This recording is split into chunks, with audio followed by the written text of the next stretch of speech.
Isang araw, habang nakaklase si Nick Tao, nabigyan ng anunsyo ang kanyang guro pagkatapos sa kanyang diskusyon na siya at ang mga kaklase niya ay dapat linisin at iayos ang halamanan dahil hindi na ito nalilinisan o natitignan na ilang linggo.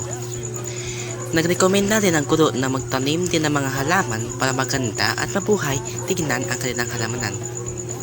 Pagkatapos sa kanilang klase ay napagpasyahan ni Nick daw na gumawa ng pagpupulong para sa kanilang gawain na itinakda ng kanilang guro.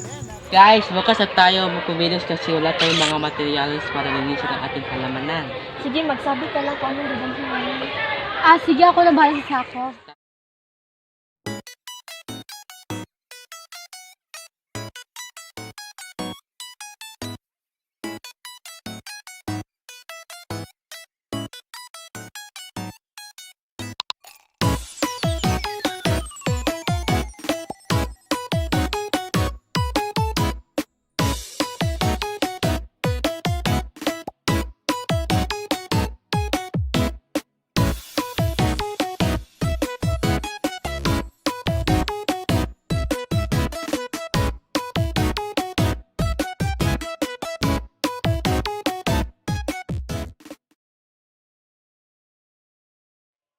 A. Naging masaya ka ba o hindi sa naging gawain? Bakit o bakit hindi?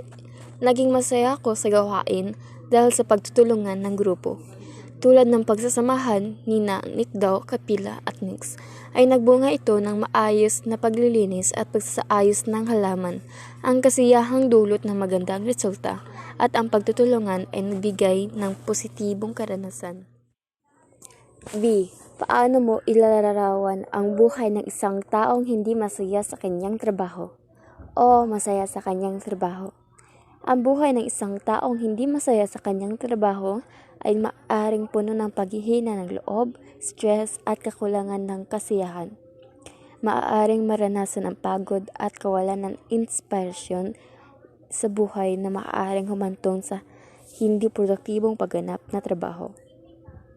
Sa kabilang banda, ang isang taong masaya sa kanyang trabaho ay maaaring mabuhay ng may pag-asa, kasiyahan at inspirasyon.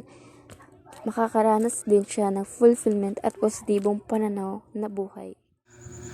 Letter C. Ano ang pinakiharap mong naranasan sa iyong gawain?